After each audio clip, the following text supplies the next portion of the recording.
بسم الله الرحمن الرحيم وصلى الله وسلم وبارك على سيدنا محمد وعلى آله وأصحابه وإخوانه وحزبه ومن سار على سيره إلى يوم الدين. اللهم اجعل جمعنا هذا جمعا مباركا مرحوما واجعل تفرقنا من بعده سالما معصوما ولا تجعل فينا ولا منا ولا معنا شقيا ولا محروما.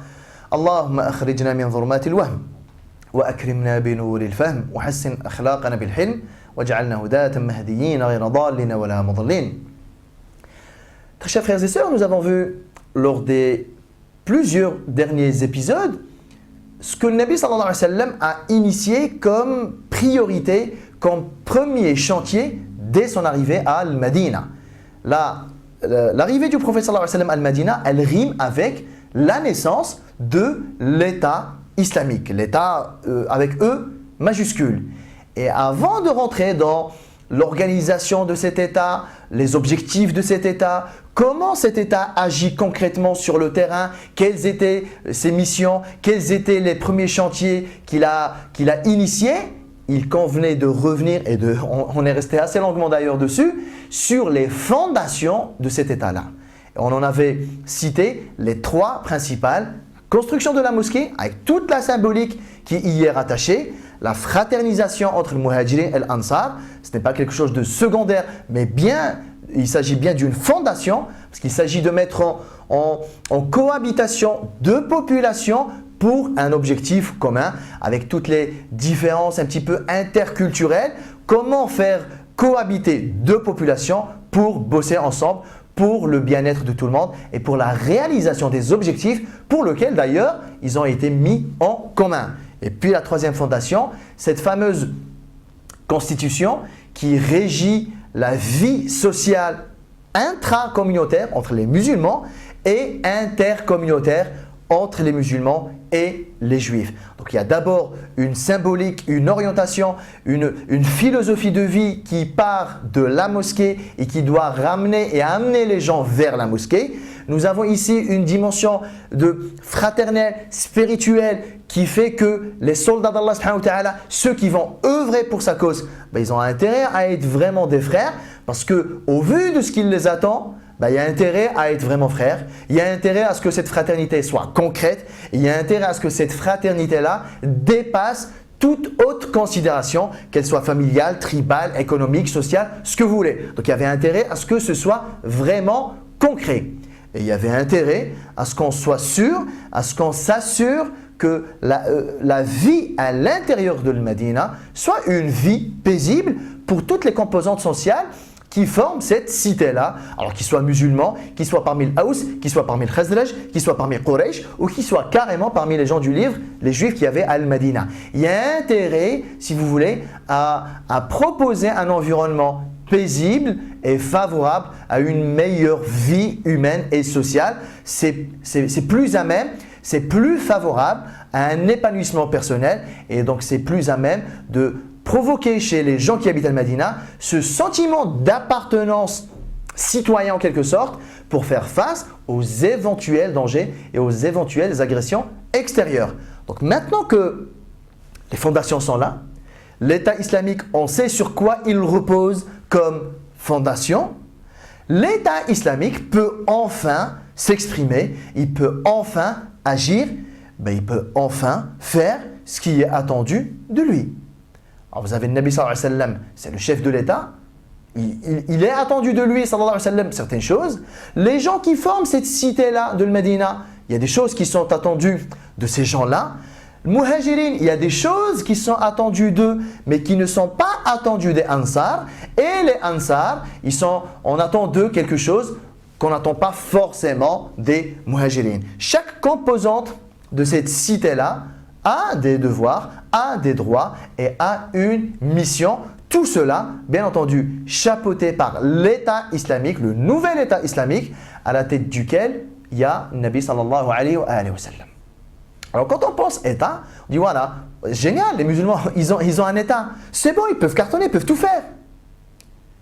Vous, on vous donne un État. Vous êtes à la tête d'un État et même les gens, les citoyens, ce sont des gens de grande qualité. Vous avez des gens très croyants, très pieux, qui écoutent, qui obéissent, qui ont une bonne relation avec Allah subhanahu wa ta'ala, qui n'attendent que vos ordres, que vos consignes pour agir. Qu'est-ce que vous leur demandez en premier?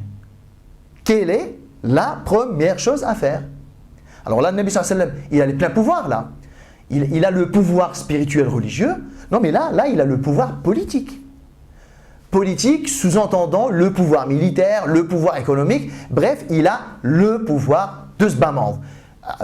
À Mecca, il avait le pouvoir religieux, le pouvoir spirituel. C'était de chez lui qu'émanait la direction et l'orientation spirituelle, etc. Maintenant, le Nabi sallallahu alayhi wa sallam, il vient d'acquérir un nouveau statut. Le Nabi sallallahu alayhi wa sallam, il vient d'endosser, si vous voulez, une nouvelle veste, une nouvelle casquette qui s'appelle « J'ai un État à gérer ». Quand j'étais à Mecca, j'avais un groupe de croyants à gérer. J'avais les gens dans Dar al-Arqam à gérer. J'avais une spiritualité à gérer. J'avais un enseignement et un apprentissage et de l'instruction à gérer. J'avais de la da'wa comme ça, presque de l'individuel à gérer. Non mais là, j'ai de nouvelles responsabilités. Là, j'ai un État à gérer, donc une armée à gérer, donc une économie à gérer, donc des relations internationales à gérer. Donc, même le Nabi sallallahu alayhi wa sallam, ici, il vient de démarrer de nouvelles fonctions qu'il n'avait pas à Mecca, qu'il ne pouvait pas avoir à Mecca, étant donné qu'à Mecca, il n'y avait pas d'État islamique. Alors maintenant qu'il a les pleins pouvoirs, quelle est la première chose qu'il va faire? C'est pas évident.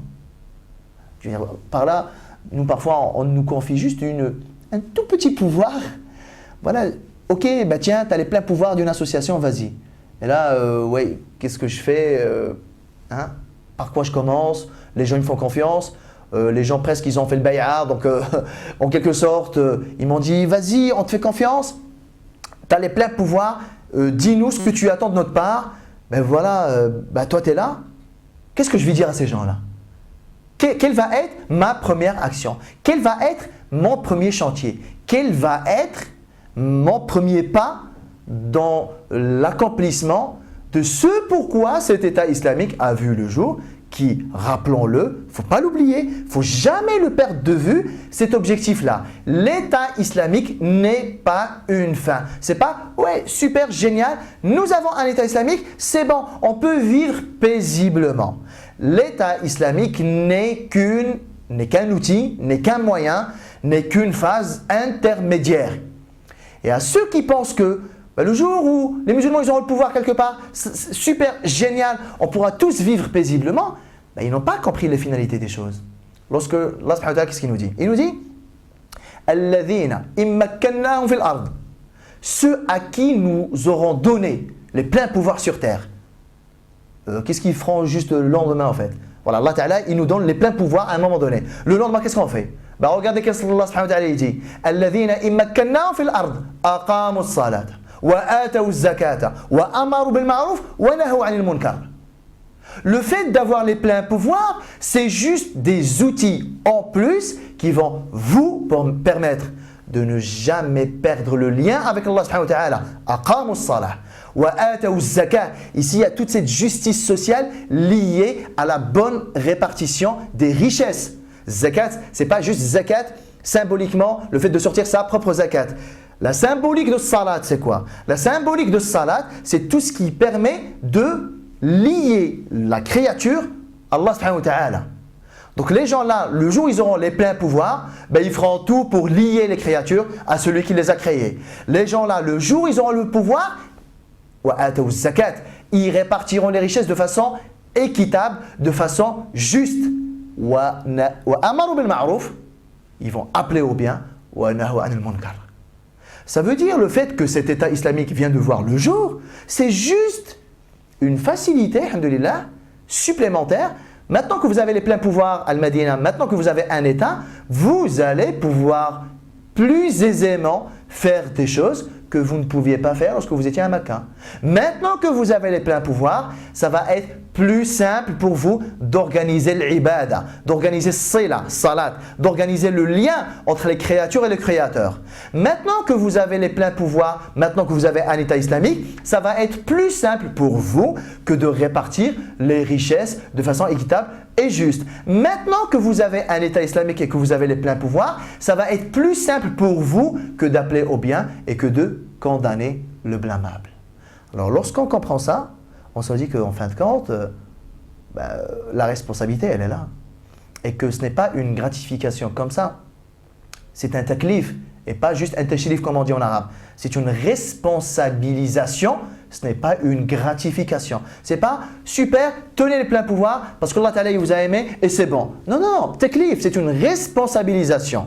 Vous vous plaignez pendant des années de ne pas pouvoir faire correctement votre ibada, ok, maintenant ça va vous être facilité. Vous vous plaignez pendant des années de ne pas pouvoir gérer équitablement les richesses, maintenant vous allez pouvoir le faire. Vous vous plaignez pendant des années de ne pas pouvoir appeler au bien et de condamner le blâmable de façon sécurisante, de façon efficace, maintenant que vous avez un État islamique et maintenant que vous avez les pleins pouvoirs, vous n'avez aucune excuse pour ne pas le faire. Donc, lorsqu'on comprend ça, on s'interroge alors. Quelle fut la première action entreprise par le Nabi sallallahu alayhi wa sallam, maintenant qu'il est le chef d'État? C'est quelque chose d'extrêmement important que nous négligeons énormément malheureusement dans la vie de tous les jours. Vous, moi, nous tous, tous les humains, tous les musulmans, même tous les humains, nous avons des projets à mener dans notre vie. Nous avons des projets scolaires, des projets professionnels, en termes de métiers, entrepreneuriaux. Je veux créer une entreprise, j'ai un projet de mariage, j'ai un projet de voyage. Bref, notre vie, elle est rythmée par une succession de projets. J'ai pour projet ceci, j'ai pour projet cela. Peu importe le contenu du projet, la stratégie devrait être la même. Là, Nabi sallallahu alayhi wa sallam, il a un projet. Transmettre la ilaha illallah à la planète tout entière. Ce n'est pas beaucoup différent de j'ai un projet d'entreprise, j'ai un projet de mariage. En termes de stratégie et en termes de planification.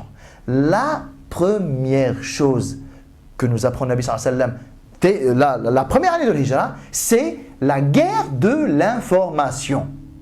Alors la première chose que Nabi sallallahu alayhi wa sallam a entrepris, c'est collecter des infos sur l'environnement.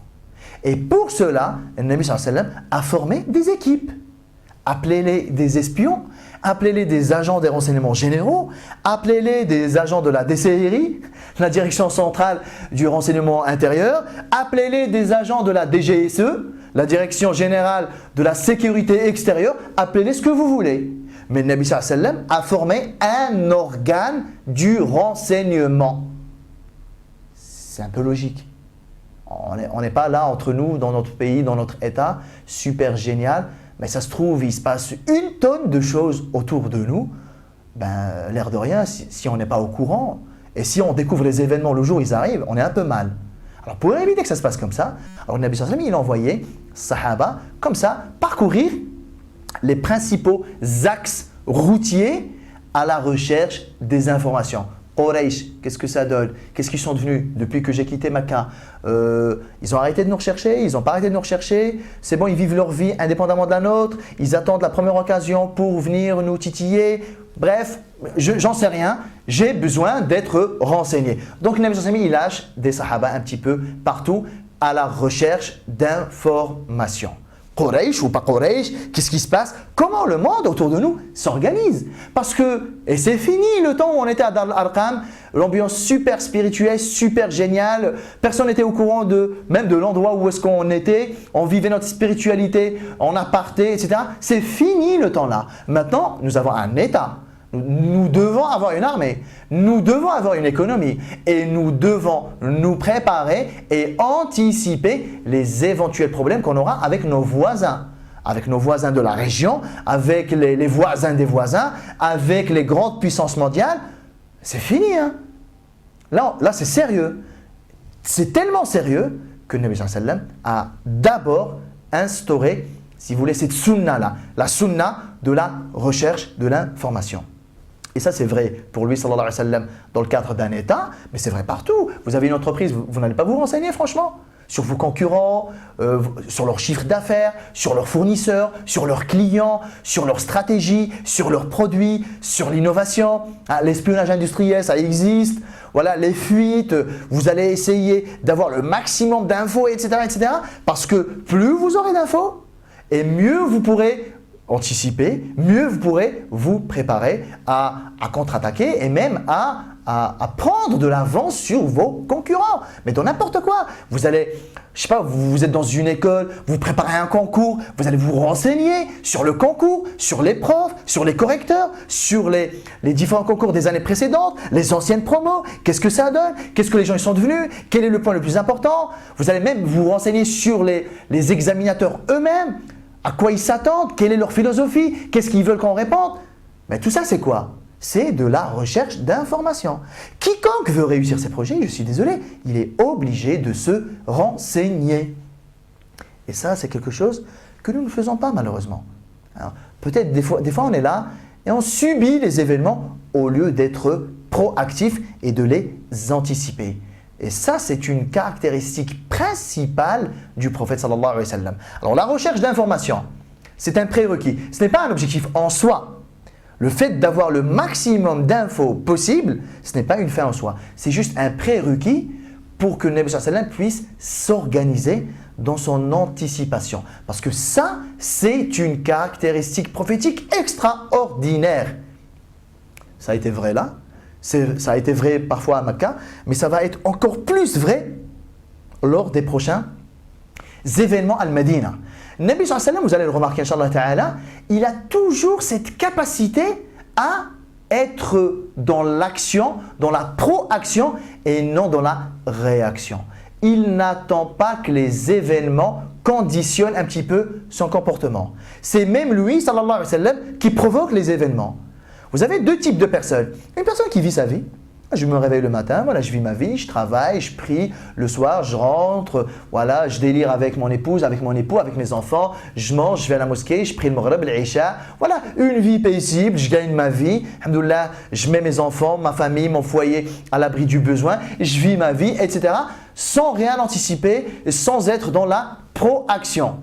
Et puis un jour, il arrive un événement, un décès, une perte d'argent, une maladie, une embrouille, ce que vous voulez. Et là, la personne se retrouve à devoir réagir à cet événement extérieur avec parfois des conséquences que vous ne pouvez plus éviter. C'est irrévocable, ça y est, c'est irréversible parce que vous n'avez pas su, vous n'avez pas pu anticiper cet événement extérieur. Pourquoi vous ne l'avez pas fait? Mais c'est parce que vous n'avez pas cherché à le prévoir. Vous n'avez pas cherché à l'anticiper en vous renseignant au maximum et davantage. Alors vous avez une personne comme ça et vous avez une personne qui, elle vit sa vie, elle emmagasine des connaissances, elle emmagasine des informations, elle est toujours dans cet esprit de au cas où, si jamais, voilà, je prends le maximum d'infos. Inch'Allah ta'ala, éventuellement, potentiellement, cela va me servir et me sortir d'une galère éventuelle qui risque d'arriver. Le jour où la galère elle arrive, la personne là, un, elle n'est pas choquée, elle n'est pas surprise. Deux, elle a les outils parce qu'elle a un temps d'avance sur les événements. Le Nabi sallallahu alayhi wa sallam, c'est vrai tout le temps pour lui, alayhi salatu wa sallam. Il n'a jamais attendu que ce soit les événements qui conditionnent son action, son comportement. Lui, il est dans la provoque. C'est lui qui va titiller Quraysh. C'est lui qui va un petit peu provoquer les événements extérieurs. Et pour cela, bien entendu, le prérequis, c'est la recherche de l'information. Alors, le Nabi sallallahu alayhi wa sallam, lorsqu'il y avait des événements ponctuels, type la bataille de Badr, type la bataille de Uhud, la bataille de l'Ahzab, là, le Nabi sallallahu alayhi wa sallam, il avait de la longueur d'avance. D'ailleurs, c'est même lui qui provoque. Rappelons que la bataille de Badr, c'est lui qui l'a provoqué. Il a entendu dire qu'une caravane de Quraysh, à la tête de laquelle il y avait Abu Sufyan, était sur son chemin de retour vers Mecca. C'est lui qui a pris l'initiative d'aller attaquer cette caravane. Et lorsque Abu Sufyan il a réussi à esquiver, il est arrivé à Mecca, il a informé Quraysh. Et Quraysh, par vengeance, ils ont voulu venir. Mais le premier qui a sorti Quraysh de son état statique, c'est le Nabi sallallahu alayhi wa sallam. Ça veut dire, le Nabi sallallahu alayhi wa sallam, lorsque lui, il provoque les événements, il crée l'embrouille, il crée la déstabilisation, il crée le déséquilibre chez les autres. Quraysh n'ont pas prévu de se faire attaquer. Quraysh n'ont pas prévu d'attaquer les musulmans, n'ont pas prévu de former une armée et de partir jusqu'à Medina pour attaquer le Nabi sallallahu alayhi wa sallam. Ils n'ont pas prévu ça. Le Nabi sallallahu alayhi wa sallam, il l'a provoqué. En voulant s'attaquer à leur caravane, ils savaient pertinemment que l'une des conséquences éventuelles, c'était que Quraysh vienne nous attaquer. Mais ce n'est pas grave. Même moi, je le sais, avant même que Quraysh ait eu l'intention de venir nous attaquer. Donc, 1, on n'est pas surpris. 2, c'est bon, on est dans l'anticipation. 3, on a plus d'infos. Et ça, c'est génial. Et là, on voit que lorsqu'il y avait des événements ponctuels, le Nabi sallallahu alayhi wa sallam, il augmentait sa capacité informationnelle, en fait. Pour l'occasion, il augmentait les agents qui lui ramènent des informations, mais tout au long de l'année, qu'il y ait des événements ponctuels ou pas, il y avait des sahaba dont la mission était « ramenez-moi le maximum d'informations possibles ». Alors ça change, hein. Ça change pour nous musulmans, malheureusement, qui sommes très souvent, il faut dire ce qui est, on est très souvent dans la paisibilité. Voilà, je vis ma vie de musulman, je vis ma vie de croyant, je vis ma vie de croyante. Il peut se passer un événement extérieur me touchant personnellement, ou alors il peut se passer un événement extérieur touchant la communauté tout entière. Et là, on est dans quoi? On est dans la réaction. On n'est pas dans l'anticipation. On vit notre vie, et là, d'un coup, un beau jour, il y a des bombardements à Gaza. Ah ouais, ça nous fait rappeler qu'il y a quelque chose qui s'appelle Gaza, qui s'appelle la Palestine. Ok, on est dans la réaction, les manifs, les vidéos, les tracts, les pétitions, ce que vous voulez. Donc quoi? Dans la réaction. Une action qui est construite tout au long de l'année, tout au long de la décennie même, c'est rare. Très peu de musulmans sont dans cette anticipation et sont dans cette régularité-là. La grande partie des musulmans, ils vivent leur vie, mais ils attendent que des événements extérieurs viennent les sortir de leur état statique. Mais malheureusement, lorsque vous n'avez pas prévu l'embrouille, lorsque vous n'avez pas prévu, vous n'avez pas pu anticiper l'excitation, vous n'avez pas pu anticiper l'épreuve, la galère, la difficulté, il y a quand même de fortes chances que le jour où on vous titille, il y a quand même de fortes chances que votre réaction ne soit pas réfléchie. Il y a quand même de fortes chances que votre réaction soit un petit peu sur un coup de tête, donc démunie de bon sens, démunie d'outils, démunie de réflexion à court, à moyen et à long terme. Il y a quand même de fortes chances de se planter. Alors, je vis ma vie de musulman, mais tranquillement, paisiblement, dans un état plutôt statique. Voilà, il y a des caricatures sur le Nabi sallallahu alayhi wa sallam. Hop, la réaction. Voilà. Mais quand on réagit, en plus du fait de ne pas réagir de façon réfléchie, malheureusement, quand on attend que ce soit les événements extérieurs qui nous fassent réagir, ça a quand même la fâcheuse tendance à faire de notre action une action assez ponctuelle, très limitée dans le temps. Voilà la preuve là. Qui c'est qui parle maintenant du prophète sallam ou défendre son honneur ou quoi hein? Ça y est, c'était à un moment donné, c'était chaud, hein, c'est vrai, la réaction elle était forte, etc. Mais elle a la fâcheuse tendance à ne pas durer dans le temps. Pourquoi? Parce qu'elle ne s'inscrivait dans rien. Mais c'est parce que les musulmans, ils vivaient leur vie, ils ont attendu qu'il y ait cet événement-là. Et regardez, subhanallah, franchement, maintenant que je vous dis ça, analysez et regardez un petit peu tous les événements de l'actualité qui touchent de près ou de loin les musulmans ou la communauté musulmane. Vous allez voir que c'est à chaque fois les autres qui nous provoquent, c'est à chaque fois les autres qui nous titillent, c'est à chaque fois les autres qui nous poussent à la réaction. Mais nous, on n'est pas dans l'anticipation, on n'est pas proactif. Le Nabi sallallahu alayhi wa sallam, ce n'était pas du tout sa façon de procéder. Le Nabi sallallahu alayhi wa sallam, Quraysh, ils ont l'air d'être un peu tranquilles dans leur tête, je vais les sortir de leur tranquillité. Quraysh n'ont pas prévu ça, je vais les provoquer. Même dans les déplacements militaires. Moi, je veux que Quraysh se mette à cet endroit-là. Moi, je vais aller là, comme ça, je les oblige à ce qu'eux aillent à cet endroit-là. Je vais faire ceci, je vais les obliger à eux faire cela. Tout le temps. Et ça marche, et c'est très efficace. Et ça a le don aussi de mettre votre adversaire, de votre ennemi, votre interlocuteur, les gens de votre environnement, ça a le don de les mettre eux dans une situation un petit peu inconfortable. Parce qu'ils n'ont pas pu anticiper votre action. Alors lorsque, aujourd'hui je parle de ça, et je dis que le Nabi sallallahu alayhi wa sallam, sa première action en tant que chef d'État, en tant que personne possédant les pleins pouvoirs politiques, sa première action, ça a été la recherche, la récolte et le recueil le maximum d'informations possibles sur Quraysh, bien entendu, parce que pour l'instant, c'est le principal ennemi adversaire à court terme et même géographiquement proche. Mais voilà, on n'est pas contre quand même le fait d'avoir des informations sur à peu près tout le monde et sur à peu près toutes les tribus, un peu partout, etc. Ça nous servira quand même à un moment ou à un autre. Donc il y avait cette action-là. Deuxième action, Nabi sallallahu alayhi wa sallam, qui est liée à la première, il a provoqué Quraysh par des petites provocations en fait. Pas des grandes, pour tâter le terrain. Quraysh pour l'instant, ils n'ont pas l'air de se soucier de nous. C'est bon, on a émigré, ils vivent leur vie, ils n'ont plus rien à faire de nous, ils continuent à faire leur commerce, etc. Comme si de rien n'était, comme si nous on n'existait pas. Alors le Nabi sallallahu alayhi wa sallam, dans sa stratégie, c'était, pour provoquer Quraysh, il va les provoquer, mais vite fait, hein. Juste un petit peu. Pour cela, qu'est-ce qu'il a fait sallallahu alayhi wa sallam? Il a envoyé 3 saraya. Saraya, pluriel de seriya. Seriya, c'est quoi? C'est une expédition militaire à laquelle ne participe pas le Nabi sallallahu alayhi wa sallam. Lorsque lui-même il participe à une expédition, on parle de ghazwa. Lorsqu'il ne participe pas, on parle de seriya. Alors il a envoyé 3 saraya. Une première série qui s'appelle Sariyatu Sayful Bahr. Sur la route côtière qui lie Mecca à peu près à Sham, parce que c'est quand même une voie plus ou moins empruntée par les caravanes commerciales de Quraysh. Il a mis à la tête de cette Sariya Hamza, Sidna Hamza radiyallahu anhu, wa ardah. Ça c'est quelque chose de très important. Il est parti attaquer clairement cette caravane-là. Alors on peut dire pourquoi il attaque? Pourquoi il attaque? Parce que Sahaba, ils ont abandonné leurs biens, ils ont dû laisser leur maison, leur terre, leur argent, tous leurs biens à Mecca. C'était en quelque sorte une manière de récupérer un petit peu tous les biens que nous avons été contraints d'abandonner à Mecca. Alors cette Sariya, cette caravane qui était là sur la côte de Quraysh, il y avait Abu Jahl à sa tête. Quand il est revenu à Mecca, parce que finalement, il y a eu cette agression, il y a eu cette attaque des musulmans. Bref, ça n'a pas abouti.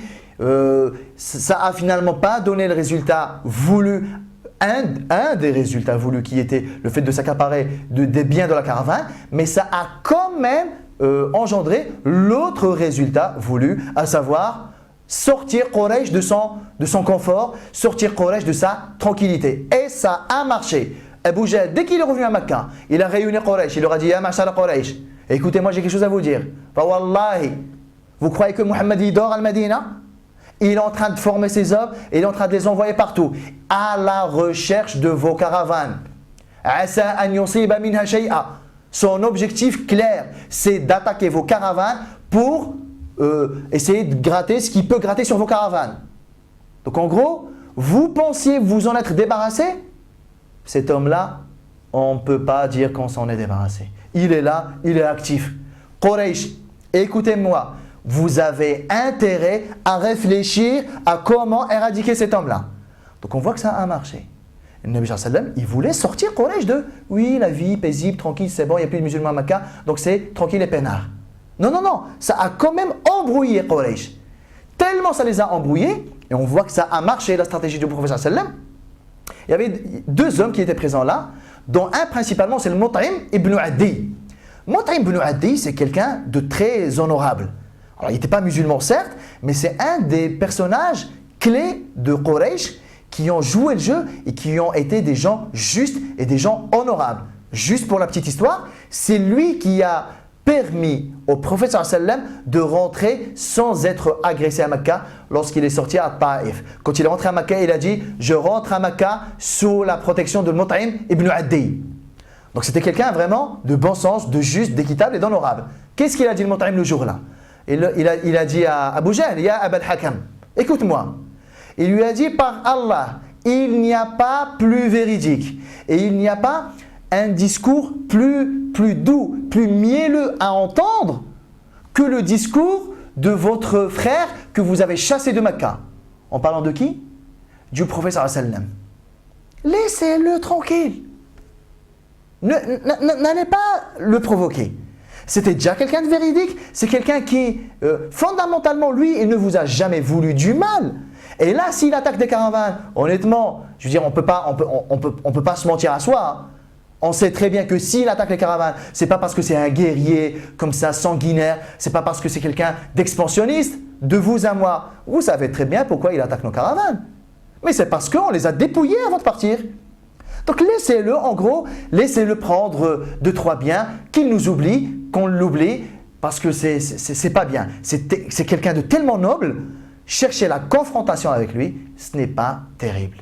Donc on voit que Nabi sallallahu alayhi wa sallam, rien qu'avec une sariya, une tentative de provoque, ça a embrouillé Quraysh entre eux. Déjà, ils sont dans le désaccord. Il a créé le désaccord chez Quraysh entre « Ouais, venez, on l'éradique. Non, laissez-les tranquilles. Venez, on le tue. Mais non, il nous a rien fait. Ouais, parce qu'il nous attaque, donnez-lui quelque chose. Comme ça, il nous oublie, on l'oublie. » Donc, on voit que le Nabi sallallahu alayhi wa sallam, l'air de rien, lui, il est assis paisiblement au Médina, il a provoqué l'embrouille à Makkah. Juste par une action. Toujours dans cette anticipation-là. Alors, le Nabi sallallahu alayhi wa sallam, il a envoyé 2 autres sarayas. Une sariya qui s'appelle Sariyatu Rabigh.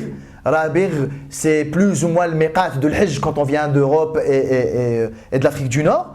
Quand on se dirige vers Makkah, notre miqat à nous, c'est Rabigh.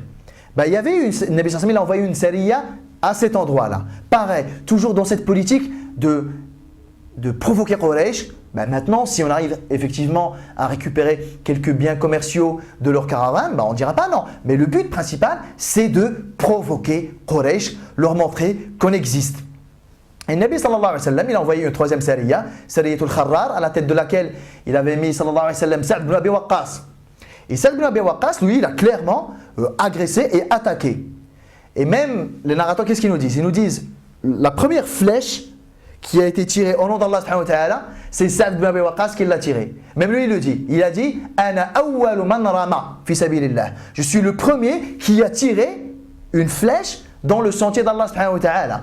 Mais bien entendu, ce n'était pas une vraie guerre. Il y a eu quelques échanges de flèches de part et d'autre. Il n'y a pas eu de mort, il n'y a pas eu de confrontation réelle. Ça s'est un petit peu estampé. Il y avait des gens à l'intérieur, des gens à Quraysh qui ont dit « Mais arrêtez, c'est bon, voilà, esquivez-les, quand même, laissez-les partir. » Ils ont un petit peu temporisé. L'essentiel, les musulmans, ils sont rentrés chez eux. C'est vrai, ils n'ont rien récupéré comme bien commercial. Mais Quraysh, ils sont revenus à Makkah en se disant « Mais là, ça ne s'arrête pas, quoi. » Donc, Nabi sallallahu alayhi wa sallam, il a mis le waswas dans la tête de Quraysh. Ils ne sont plus tranquilles. Et c'est cette façon-là d'agir qui est extraordinaire à relever, qui est extraordinaire à intégrer et qui est surtout obligatoire à mettre en place dans notre vie de tous les jours. Toujours la recherche de l'info, on ne sait jamais, ça peut toujours servir. Et le jour où il se passe des événements extérieurs, là peut-être le jour-là on va regretter de ne pas avoir été informé au préalable. Donc 1, recherche d'information, 2, toujours l'anticipation. Parce que lorsque les événements ils arrivent et que vous les avez anticipés, vous vous en sortirez toujours mieux. Il se peut que vous vous en sortiriez jamais, mais vous vous en sortirez quand même mieux que si vous ne les aviez pas anticipés. Et là, je nous renvoie à nous individuellement dans notre vie de tous les jours, je veux dire dans notre boulot, dans notre école, dans notre foyer, avec nos épouses, avec nos époux, avec nos enfants, à la mosquée, dans les associations, partout, partout, partout. Donc il y a 2 dimensions. Soit je suis le genre de personne qui vit sa vie de musulman et des événements qui touchent sa vie personnelle viennent le perturber, mais malheureusement, je n'ai pas pu les anticiper. Ou alors, je suis quelqu'un qui était toujours dans l'anticipation, alhamdoulilah, ça va, je m'en sors individuellement. Et je nous renvoie aussi à cette dimension plutôt collective de la Oumma. Cette Oumma qui est là, qui est un petit peu endormie, qui vit au quotidien vraiment très à court terme et qui n'arrive pas en fait à relever les défis, qui ne s'en renseigne pas, qui manque énormément d'infos, qui est peut-être même beaucoup désinformé et donc qui ne peut pas anticiper. Et malheureusement, les gens qui nous entourent, ils savent comment nous on fonctionne, ils savent comment l'humain fonctionne, ils savent comment la communauté musulmane fonctionne et de temps en temps, ça nous provoque par des petits problèmes par-ci, par des petites lois par-là, par des petits articles par-ci, par des vidéos chocs par-là, par des déclarations par-ci. Et on va voir comment les musulmans réagissent, mais malheureusement, ça reste toujours de la réaction. Elle a 2 inconvénients. Le premier, c'est que qui dit réaction dit irréfléchie le plus souvent. Deuxièmement, qui dit réaction dit une action ponctuelle qui ne dure pas dans le temps. Alors si vous voulez, vous, moi, individuellement et musulmans, si l'on veut construire des projets à long terme, il y a intérêt à s'informer et il y a intérêt à anticiper. Wallahu ta'ala alam wa sallallahu sallam wa baraka ala sayyidina Muhammad wa ala alihi wa ashabihi ajma'in. Je vous retrouve la semaine prochaine. Wassalamu alaikum wa rahmatullahi ta'ala wa barakatuh.